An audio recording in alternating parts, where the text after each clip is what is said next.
Follow along to make this sweet slime for your little ones.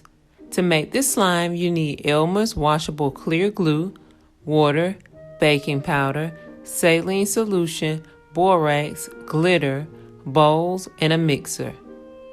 Add your glue to the bowl. Mix 1 cup of water with 1 tablespoon of baking powder and allow the powder to dissolve.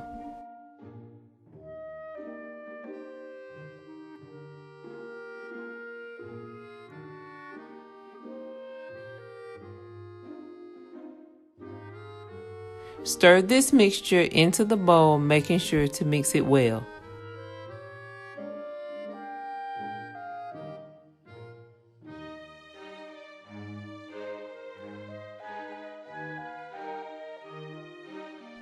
Add 2 tablespoons of the saline solution and mix well.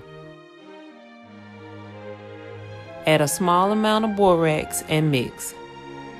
Separate the slime into small parts and add purple and gold glitter. Continue mixing the slime in your hands until the consistency is just right. Combine your slime for this sweet look. Thanks for watching and make sure to like and subscribe.